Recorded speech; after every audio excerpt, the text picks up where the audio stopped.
Orient bell tiles studio से आप देख रहे हैं एबीपी न्यूज। नमस्कार, एबीपी न्यूज पर हाजिर हूं मैं रोमाना इसार खान। वक्त हो गया है वो सच जानने का जिसकी खुद खबर गवाह है और शुरुआत इस वक्त की बड़ी खबर से हम करने वाले हैं। बिहार चुनाव को लेकर इस वक्त एक बड़ी जानकारी सामने आई है। आज पटना में होने वाली एनडीए की प्रेस कॉन्फ्रेंस फिलहाल टल गई है।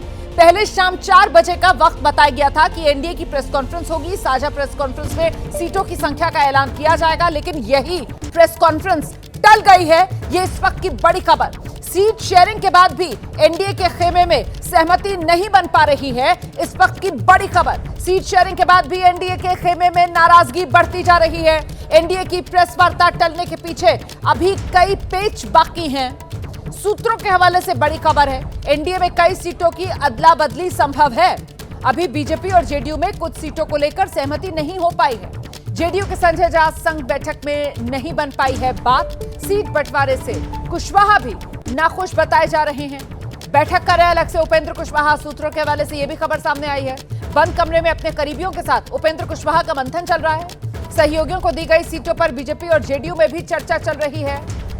कई ऐसी सीटें हैं जिसको लेकर दावा चिराग पासवान की पार्टी की तरफ से किया गया है, लेकिन वो सीटें छोड़ने के लिए जेडीयू तैयार नहीं है। तो कुल मिलाकर भले ही सीटों की संख्या को लेकर नंबर का दावा कर दिया गया हो, लेकिन वो कौन कौन सी सीटें होंगी जिन पर चुनाव मैदान में ताल ठोकने के लिए उतरेंगे बीजेपी, जेडीयू, चिराग पासवान की एलजेपी, रामविलास, इसके अलावा हम और आरएलएम, इसको लेकर अभी सहमति नहीं बन पाई है। सीधे आपको लेकर चलेंगे, हमारे साथ हमारी सहयोगी निधि इस वक्त मौजूद है। निधि, क्या जानकारी मिल रही है? आखिरकार शाम 4 बजे जो प्रेस कॉन्फ्रेंस होनी थी एनडीए की, वो क्यों टली? इसको लेकर क्या है इनसाइड स्टोरी? निधि।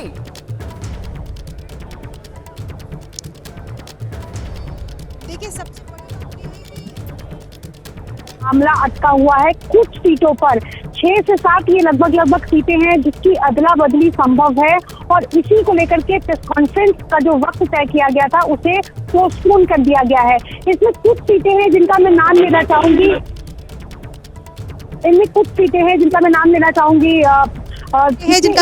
चाहूंगी। जिसमें एक गोविंदगंज सीट है जो इस वक्त बीजेपी के खाते में है, और इसको चिराग पासवान मांग रहे हैं अपने एलजेपी प्रदेश अध्यक्ष राजू तिवारी के लिए, क्योंकि एलजेपी के खाते में गोविंदपुर सीट आई है। और जो मुझे जानकारी है, गोविंदपुर नहीं, चिराग पासवान को गोविंदगंज चाहिए था। इसको लेकर के भी बातचीत जो है वो चल रही है। इसके अलावा सोनबरसा सीट है, रत्नेश सदा मंत्री हैं, जेडीयू से सिटिंग विधायक हैं, और वो सीट एलजेपी के खाते में चली गई है। इस वजह से रत्नेश सदा नाराज चल रहे हैं, क्योंकि वो यहाँ मौजूदा विधायक हैं। तीसरी सीट जिसका मैं जिक्र करना चाहूँगी, चैनपुर का। इस सीट से बीएसपी के टिकट पर लड़ा था जमा खान ने, उसके बाद वो जेडीयू में शामिल हो गए। अल्पसंख्यक मंत्री हैं बिहार सरकार में, उनकी सीट जो है वो बीजेपी के खाते में चली गई है। तो ऐसी कुछ और सीटें हैं जिसकी अदला बदली संभव है।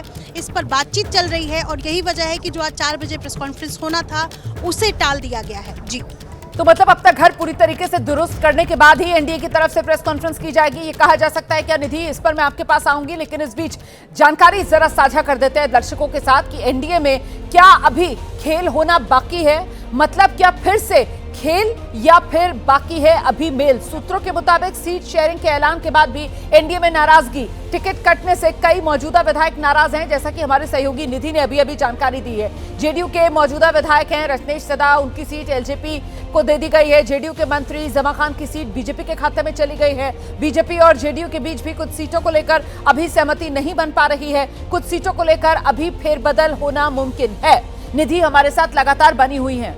निधि, मैं आपके पास लौटूंगी, लेकिन इस बीच एक और बड़ी खबर। तेजस्वी यादव की कांग्रेस नेताओं के साथ मुलाकात हुई। आप जानते हैं तेजस्वी यादव दिल्ली आए हुए हैं, दिल्ली में ही राहुल गांधी भी मौजूद हैं, और तेजस्वी यादव की कांग्रेस के नेताओं के साथ ये मुलाकात। कांग्रेस और आरजेडी के बीच सीट शेयरिंग फाइनल हो गई है। सूत्रों के हवाले से ये बड़ी खबर है, आरजेडी और कांग्रेस के बीच सीट शेयरिंग फाइनल।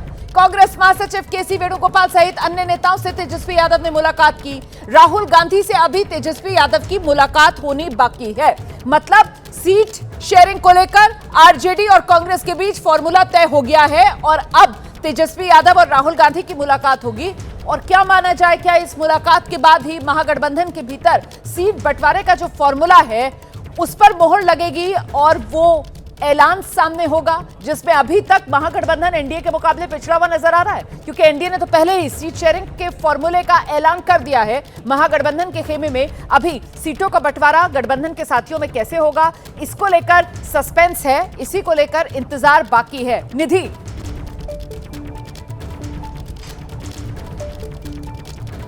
देखिए, एनडीए में सीट शेयरिंग के ऐलान हो चुका है और दूसरी तरफ हम बात कर रहे हैं कि महागठबंधन में सीट शेयरिंग का ऐलान आज संभव है, क्योंकि कल मुकेश सहनी दिल्ली गए और चूंकि ये मामला मोटा मोटी मुकेश सहनी को लेकर के ही फंसा हुआ था और यही वजह है कि कांग्रेस और आरजेडी की सीटें लगभग फाइनल हो गई थी। मुकेश सहनी जो 30 से कम सीटों पर नहीं मान रहे हैं, जबकि 18 सीटें मेरी जानकारी में उनको जो है वो आरजेडी देने पर अड़ी हुई है और इसी को लेकर के मामला फंसा हुआ था। तो संभव है कि आज सीट शेयरिंग को लेकर के जब मामला सुलझ गया हो, क्योंकि कल मुकेश सहनी ने एक बयान दिया था जिसमें उन्होंने कहा था कि महागठबंधन बीमार है, उसे दुरुस्त करने जा रहे हैं, तो दुरुस्त हो गया हो उसके बाद ऐलान ये संभव है। और दुरुस्त दिल्ली में होगा, ये भी मुकेश सहनी की तरफ से कहीं ना कहीं संकेत दे दिए गए थे। सीधे आपको लेकर चलेंगे, हमारे साथ हमारे सहयोगी दीपक रावत इस वक्त मौजूद हैं। और दीपक, वो जो नासाज तबीयत महागठबंधन की थी, जिसको लेकर सेहत पूरी तरह ठीक नहीं, मुकेश सहनी की तरफ से वो मीडिया के सामने आकर बयान दिए जा रहे थे, तो मतलब दिल्ली में जो कांग्रेस के नेताओं के साथ तेजस्वी की मुलाकात हुई है और मुकेश सहनी भी दिल्ली में है,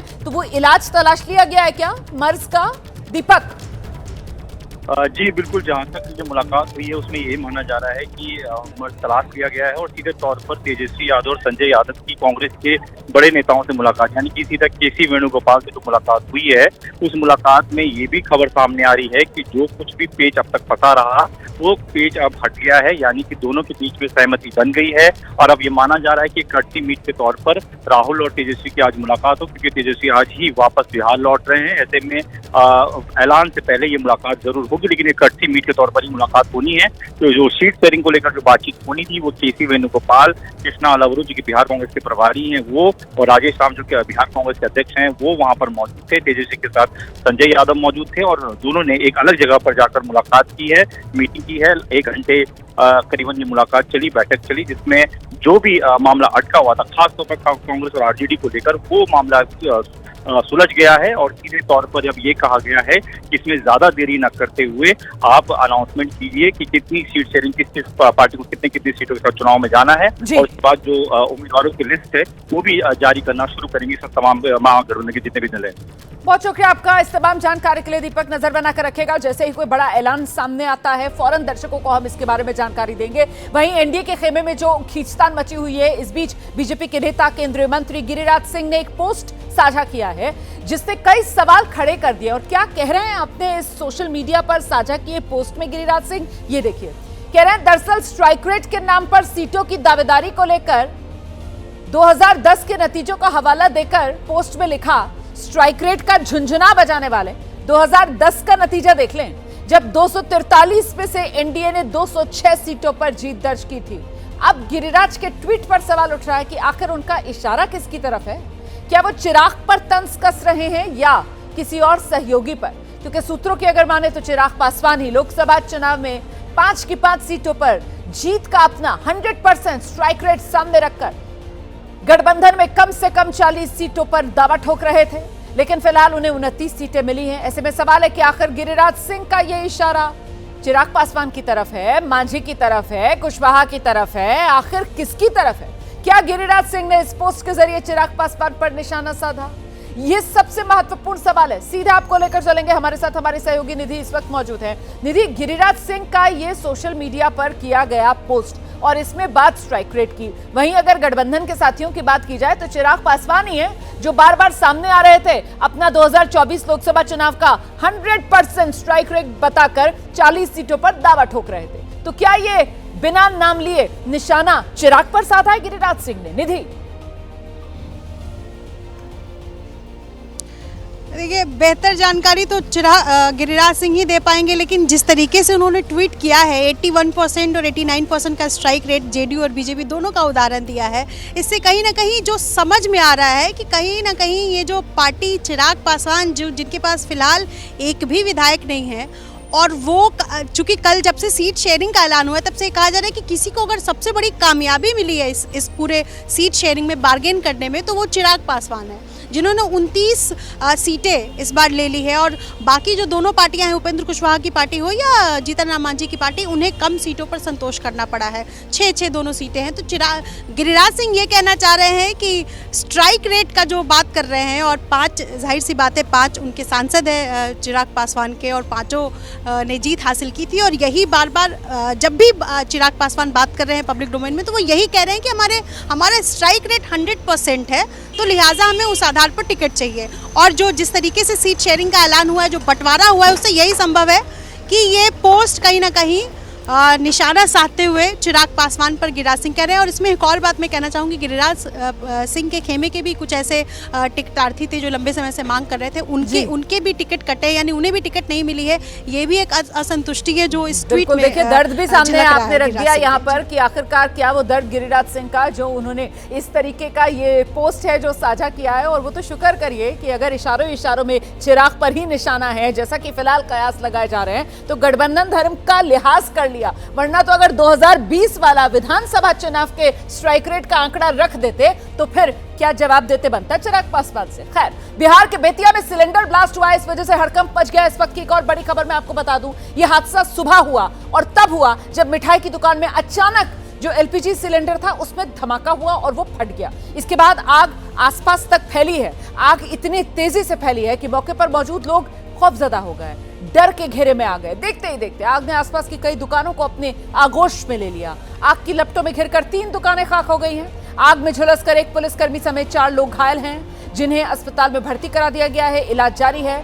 चश्मदीद बता रहे हैं, दुकान में मिठाई बनाई जा रही थी और इसी दौरान जो वहां पर एलपीजी सिलेंडर रखा था उसमें लीकेज हुआ और धमाका, और फिर गैस सिलेंडर धमाके के साथ फट गया। हादसे के बाद पुलिस और फायर ब्रिगेड की गाड़ियां मौके पर पहुंची, जिन्होंने आग पर काबू पाया। लेकिन जब तक आग पर काबू पाया जाता, तब तक तस्वीरें आपके सामने हैं, आसपास की कई दुकानों में यह आग फैल चुकी थी। तो जोरदार धमाके के साथ आग लगी क्योंकि एलपीजी सिलेंडर रखा हुआ था और गैस का सिलेंडर जिसमें रिसाव हो रहा था, और उसी वजह से ये आग लगी।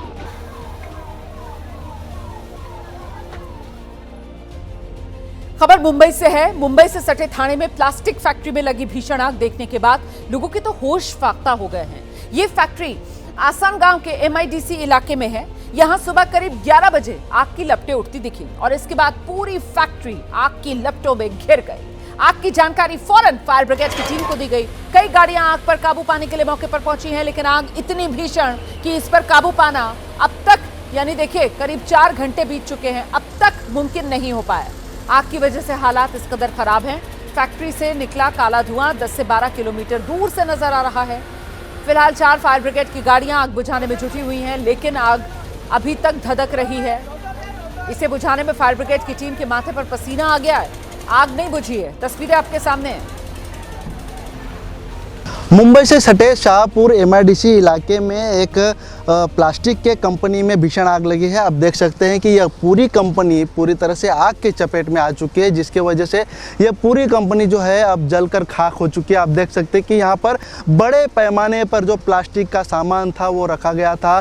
जो प्लास्टिक के जो वस्तु थे यहाँ पर बनाए जाते थे, प्लास्टिक का मनी दाना जो यहाँ पर था वो बनाया जाता था, जिसके ज़रिए प्लास्टिक के कई सारे वस्तु जैसे बोटल्स हो, टिफिन्स हो, ये से कई सारे सामग्री जो है यहाँ पर बनाए जाते थे। और यहाँ पर आप देख सकते हैं कि पूरी कंपनी जो है इस समय आग के चपेट में है।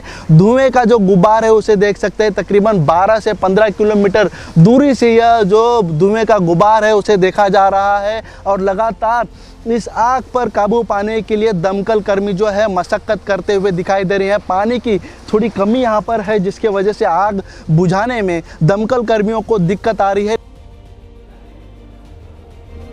उधर मुंबई के घाटकोपर में आग की वजह से अफरा तफरी मची। यहां गोल्ड क्रश नाम की इमारत में अचानक आग भड़क गई और इसके बाद पूरी इमारत में काला धुआं भर गया। आग लगने के वक्त इमारत में कई लोग मौजूद थे, इसी इमारत में फंस गए। उन्हें बचाने के लिए रेस्क्यू ऑपरेशन चलाना पड़ा। तस्वीरें देखिए आप, कैसे आग की वजह से ये धुआं फैलने लगा। इससे बचने के लिए लोग रोशनदान खिड़कियों पर खड़े नजर आए।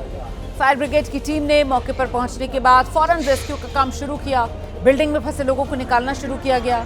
फिलहाल इस हादसे में किसी के हताहत होने की जानकारी नहीं है। फायर ब्रिगेड का रेस्क्यू ऑपरेशन अभी भी जारी है।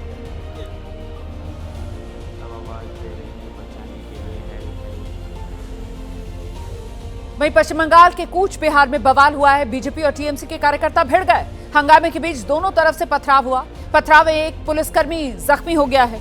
दुर्गापुर गैंग रेप मामले को लेकर दोनों दलों के कार्यकर्ता सड़क पर थे। दोनों तरफ से रैली निकाली जा रही थी। दुर्गापुर गैंग रेप के नाम पर ये देखिए कैसे सियासत अपने अपने काम पर लगी नजर आई। टीएमसी और बीजेपी के कार्यकर्ता दोनों सड़कों पर थे। टीएमसी बीजेपी दोनों तरफ से रैलियां निकाली जा रही थी और इसी दौरान दोनों तरफ से कार्यकर्ता एक दूसरे से भिड़ गए। दोनों तरफ से एक दूसरे पर पत्थर चले। एक पुलिसकर्मी घायल हो गया है। तस्वीरें आपके सामने। पश्चिम बंगाल के कूच बिहार में ये बवाल हुआ है। दुर्गापुर रेपकांड के बाद ये विरोध प्रदर्शन और इसी को लेकर सड़क पर देखिए किस तरीके से सियासी घमासान छिड़ा।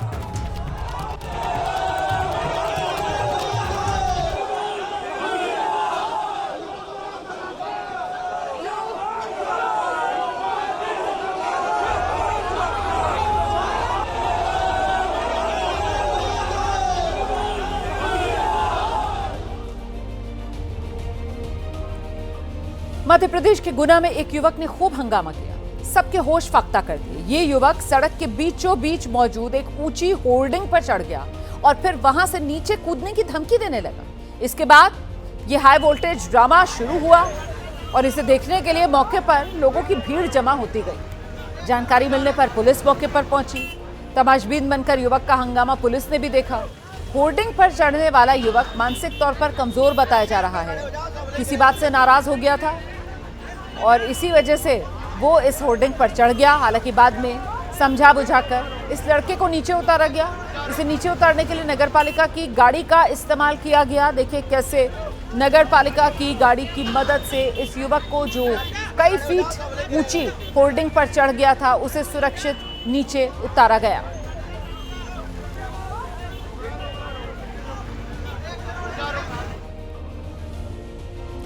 खबर ग्रेटर नोएडा से है, जहां दादरी में एक हादसा हो गया है। रेलवे क्रॉसिंग को पार करते वक्त एक युवक का बैलेंस बिगड़ा और वो ट्रैक पर गिरा।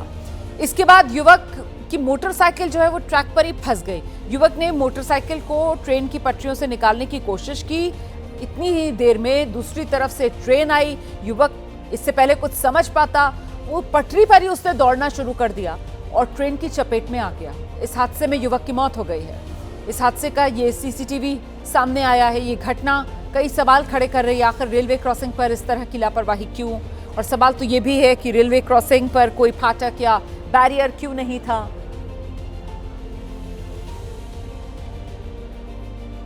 तो ये अनमैन्ड रेलवे क्रॉसिंग और यहीं पर ये युवक रेल की पटरियां पार कर रहा था। अचानक से इसका संतुलन बिगड़ा। ट्रैक पर मोटरसाइकिल गिरी। मोटरसाइकिल उठाने लगा। इतनी देर में पीछे से ट्रेन की आवाज सुनाई दी। युवक को कुछ समझ नहीं आया, ट्रैक पर ही दौड़ने लगा और ट्रेन की चपेट में आकर युवक की मौत। उत्तर प्रदेश के हापुड़ में बीच सड़क पर मारपीट का एक वीडियो सामने आया है। यहां सड़क हादसे के बाद बाइक और कार सवार आपस में भिड़ गए। दोनों के बीच जमकर मारपीट हुई और तभी किसी ने इस हंगामे का, इस हाथापाई का ये वीडियो बना लिया। देखिए तस्वीरें आपके सामने। बताया जा रहा है कार और बाइक की मामूली सी टक्कर हो गई थी। इस भिड़ंत के बाद दोनों एक दूसरे पर टूट पड़े। बहुत देर तक ये मारपीट हुई। इस बीच एक महिला भी हाथ में डंडा लेकर हमला करती दिखी है। हालांकि बाद में पुलिस मौके पर पहुंची। पुलिस ने दोनों पक्षों को शांत कराया। मारपीट का ये वीडियो सोशल मीडिया पर तेजी से वायरल है।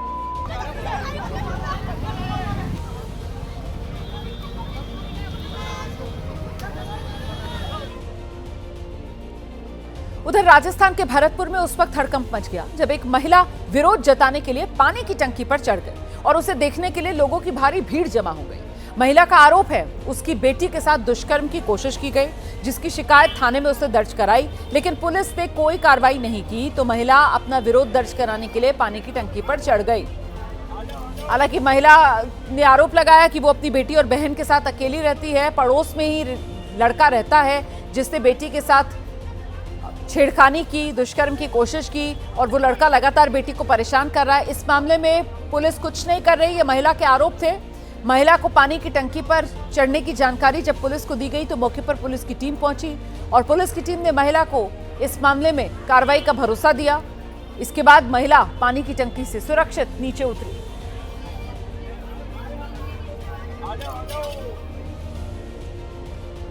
एक और बड़ी खबर आपको बताते हैं। भारत के मिसाइल परीक्षण से जुड़ी हुई ये खबर है। इसकी जासूसी के लिए चीन के बाद अब अमेरिका ने भी अपना जासूसी जहाज तैनात कर दिया है। भारत के मिसाइल परीक्षण पर चीन और अमेरिका दोनों की नजर टिक गई है। चीन अमेरिका ने हिंद महासागर में भेजे जासूसी जहाज। 15 से 17 अक्टूबर के बीच भारत मिसाइल परीक्षण करेगा। भारत के नोटाम जारी करने के बाद चीन अमेरिका सक्रिय हो गए हैं। लंबी दूरी की नई मिसाइल है जिसका परीक्षण कर सकता है भारत, और इसी की जासूसी के लिए अभी तक तो देखिए चीन ही इस तरीके की हरकत करता था, लेकिन अब अमेरिका भी सतर्क है और अमेरिका भी भारत की जासूसी कहेंगे करने में जुट गया है।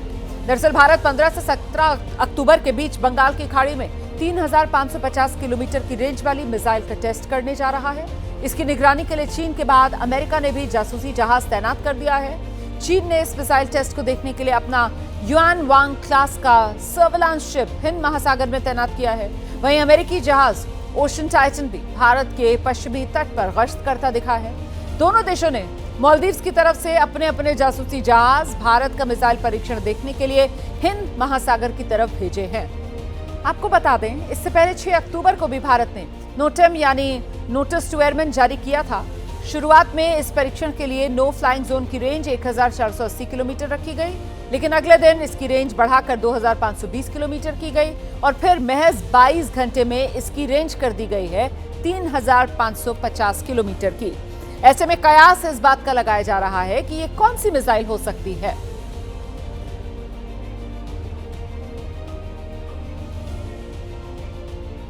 आतंक की फैक्ट्री है पाकिस्तान। पाकिस्तान की हालत देखकर ऐसा लग रहा है जैसे पाकिस्तान के अंत का वक्त अब बहुत करीब है, क्योंकि शहबाज और मुनीर की साजिश के खिलाफ पाकिस्तान के भीतर गृह युद्ध छिड़ा हुआ है और सरहदों पर भी पाकिस्तान को मुंह की खानी पड़ रही है।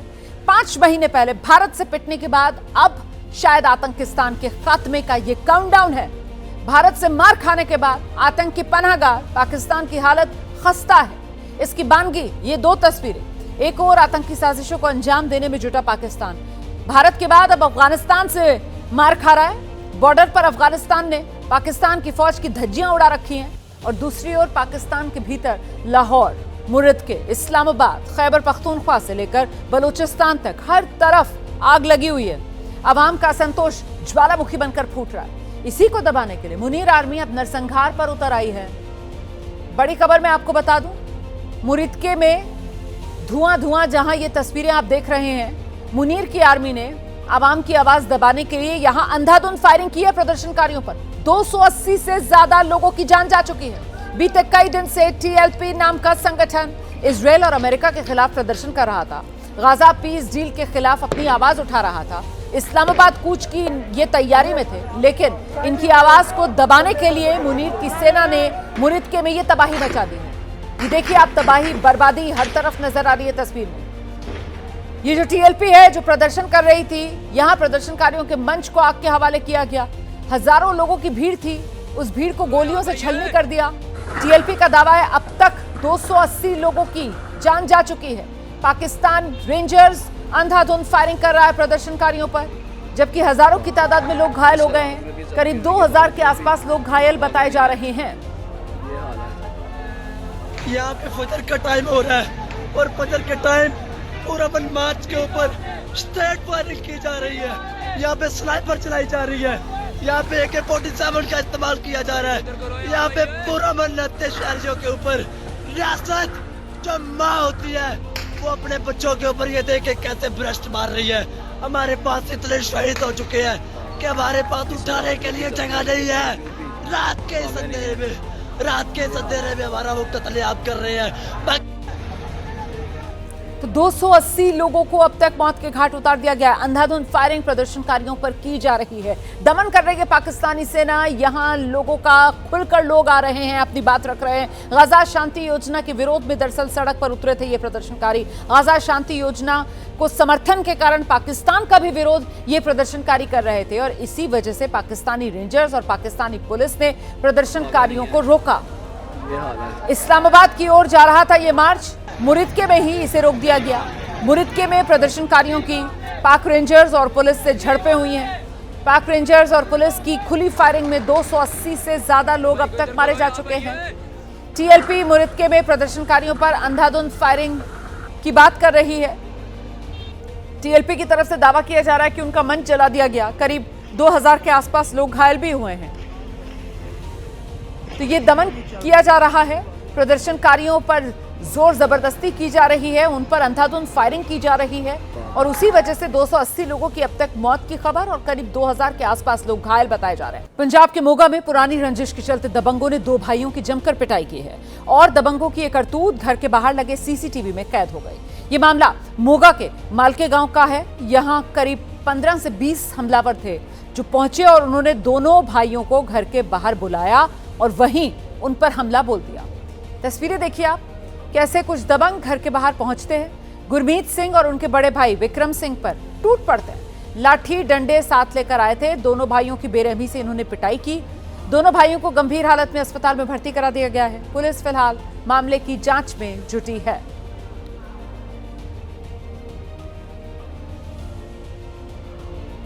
उत्तराखंड की राजधानी देहरादून से एक वीडियो वायरल हो रहा है जिसमें हॉस्टल के छात्र अर्धनग्न हालत में पार्टी करते नजर आ रहे हैं। ये जो वीडियो है वो देहरादून के दून मेडिकल कॉलेज के हॉस्टल का बताया जा रहा है। इसमें आप देखिए कैसे छात्रों का एक गुट है अर्धनग्न हालत में सरेआम पार्टी कर रहा है, कोई धूम्रपान कर रहा है, कोई जाम छलका रहा है। ये वीडियो उस वक्त का है जब आसपास के लोगों ने शिकायत की। पुलिस हॉस्टल में पहुंची और छात्रों की ये हालत देखकर सभी दंग रह गए।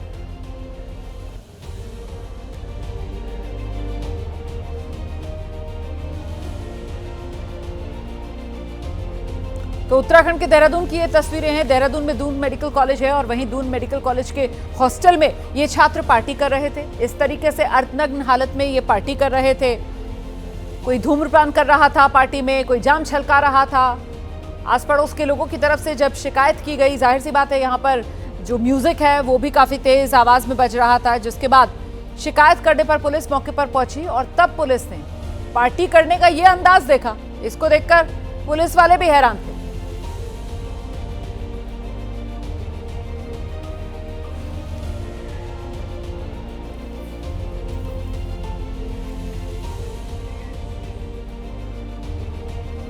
इस वक्त की बड़ी खबर मैं आपको बता दूं, अमेरिकी राष्ट्रपति डोनाल्ड ट्रंप को इजरायल का सर्वोच्च नागरिक सम्मान दिया जाएगा। तेल अवीव में डोनाल्ड ट्रंप का शानदार स्वागत हुआ है। ट्रंप ने इजरायल की संसद को संबोधित किया है। हमास ने इजरायल के सभी 20 बंधकों को रिहा कर दिया है। इजरायल की तरफ से डोनाल्ड ट्रंप को बड़ा सम्मान। डोनाल्ड ट्रंप को इजरायल का सर्वोच्च नागरिक सम्मान, उसी से उन्हें नवाजा गया है। तो गाजा समझौते के लिए डोनाल्ड ट्रंप को हर तरफ से आभार दिया जा रहा है और डोनाल्ड ट्रंप गाजा में शांति लाने के अपने प्रयास के लिए दुनिया में इस वक्त तारीफें बटोर रहे हैं। और ये तस्वीरें आपके सामने हैं। देखिए, अमेरिकी राष्ट्रपति डोनाल्ड ट्रंप इजरायल में, जहां तेल अवीव में डोनाल्ड ट्रंप का पहले तो शानदार स्वागत किया गया। डोनाल्ड ट्रंप ने इजरायल की संसद को भी संबोधित किया और डोनाल्ड ट्रंप को इजरायल का सर्वोच्च नागरिक सम्मान उससे नवाजा गया। तो गाजा पीस प्लान के तहत हमास ने इजरायल के सभी 20 बंधकों को रिहा कर दिया है। गाजा में लोगों की वापसी शुरू हो गई है। हालांकि सब कुछ उजड़ा हुआ है गाजा में और लोगों के सामने बड़ी चुनौती एक बार फिर अपने आशियाने बसाने की।